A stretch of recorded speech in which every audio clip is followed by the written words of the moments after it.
अभय चौटाला का भी एक बयान में पिछले दिनों अभी लेटेस्ट ही सुन रहा था, उन्होंने कहा कि मैं प्रोफेसर संपत सिंह के पास भी जाऊंगा, उनसे भी मिलूंगा। उन्होंने क्या ये उन्होंने कहा है कि हम अगर बुलाएं तो प्रोफेसर संपत सिंह भी आ सकते हैं, ये कहा था उन्होंने। अगर बुलाएं, फिर उनका बुलाएंगे तो उनका सोचेंगे, तो मैं भी सोचूंगा। संपत सिंह से बात कभी करो, चाहे वो मेरे एक सामाजिक रिश्ते हैं। देखिए वो एक दिन में नहीं टूट सकते हैं।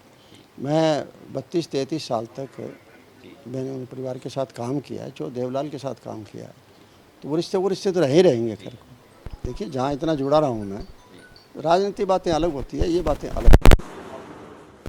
सपनों की दुनिया में अब एक नई चमक लाएं, अपने घर की रौनक में चार चांद लगाएं, थकी हुई दीवारों में नया जोश ले आएं।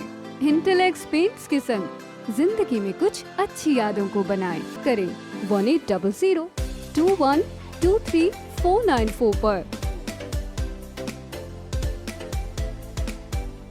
नमस्कार, मैं हूं प्रमोद और आप देखना शुरू कर चुके हैं दी सड़कनामा.com। इस वक्त मैं मौजूद हूं सिरसा में और मेरे साथ पूर्व वित्त मंत्री प्रोफेसर संपत सिंह हैं। प्रोफेसर साहब, कांग्रेस में संगठन को लेकर के क्या कुछ चल रहा है, क्योंकि संगठन है वो नहीं बन पा रहा है और पहले 31 जुलाई की डेडलाइन थी और आज जो है अगस्त शुरू हो गया है।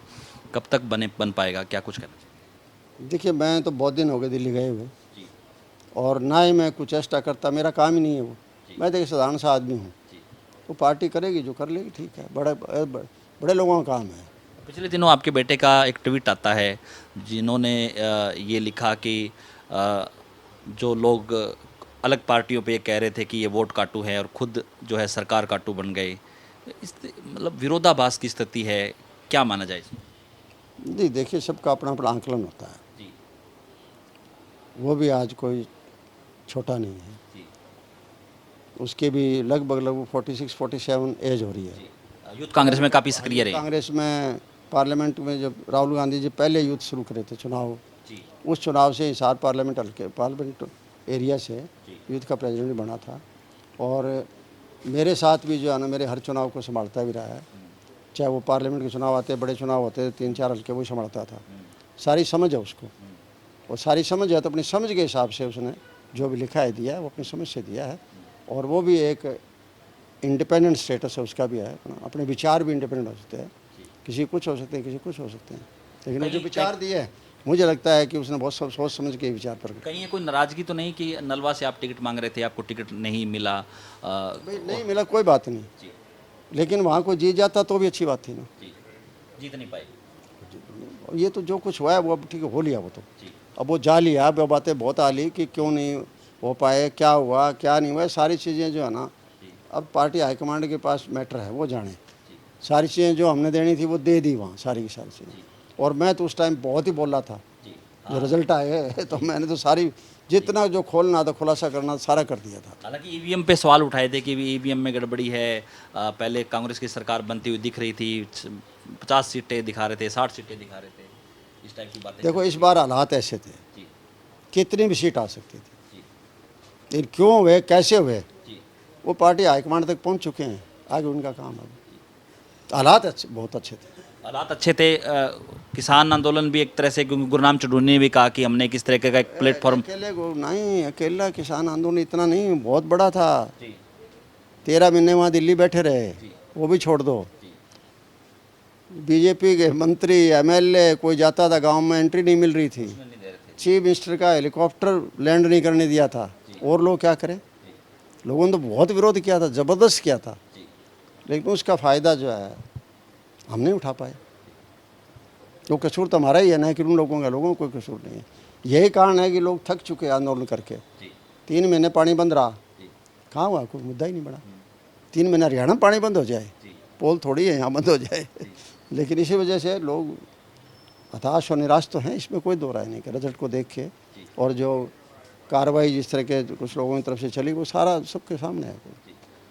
अभी 25 सितंबर को इनेलो रोहतक में जो है जननायक चौधरी देवीलाल है, उनकी जयंती मना रही है। और अभय चौटाला का भी एक बयान में पिछले दिनों अभी लेटेस्ट ही सुन रहा था, उन्होंने कहा कि मैं प्रोफेसर संपत सिंह के पास भी जाऊंगा, उनसे भी मिलूंगा, उनको निमंत्रण भी दूंगा। ये नहीं कहा जी। उन्होंने क्या ये उन्होंने कहा है कि हम अगर बुलाएं तो प्रोफेसर संपत सिंह भी आ सकते हैं, ये कहा था उन्होंने। अगर बुलाएं, फिर उनका बुलाएंगे तो उनका सोचेंगे, तो मैं भी सोचूंगा। तो अभी कुछ कोई है आपकी कोई क्योंकि आपने पहले भी बयान दिया था कि उस परिवार में जो अलग अलग हुए थे तभी अभय सिंह चौटाला हैं वो ठीक आदमी है। ये देखिए कौन ठीक है कौन नहीं वो एक अलग बात है, जी वो मेरे एक सामाजिक रिश्ते हैं। देखिए वो एक दिन में नहीं टूट सकते हैं। मैं 32-33 साल तक मैंने उन परिवार के साथ काम किया है, जो देवलाल के साथ काम किया है, तो वो रिश्ते तो रह ही रहेंगे। खैर तो पार्टी में कभी इनेलो में जाने की लेकर के कोई इस तरह की कोई स्थिति बन सकती है कि जी आपको जी मुझे ऑफर नहीं दी, लेकिन ये कहा है कि प्रोफेसर संपत सिंह से बातचीत जो है की जा सकती है। संपत सिंह से बात कभी करो चाहे जी नहीं, बाकायदा जब चौटाला साहब का जी कलश आए थे, जब उनका जी परमात्मा को प्यारे हो गए थे, जी तो मैंने हिसार में कलश रिसीव किया था। जी वो मेरा एक इखलाक मांगता था। देखिए जहाँ इतना जुड़ा रहा हूँ मैं, राजनीति बातें अलग होती है, ये बातें अलग। हमारे साथ जुड़े प्रोफेसर संपत सिंह जिन्होंने हरियाणा के ताज़ा हालातों को लेकर के और विशेष मामलों को लेकर के जो चर्चा की। ज़्यादा से ज़्यादा इस वीडियो को आप शेयर कर दीजिए और कमेंट सेक्शन में आप राय दीजिए कि इस पूरे इंटरव्यू को लेकर के आप क्या सोचते हैं। बहुत बहुत शुक्रिया।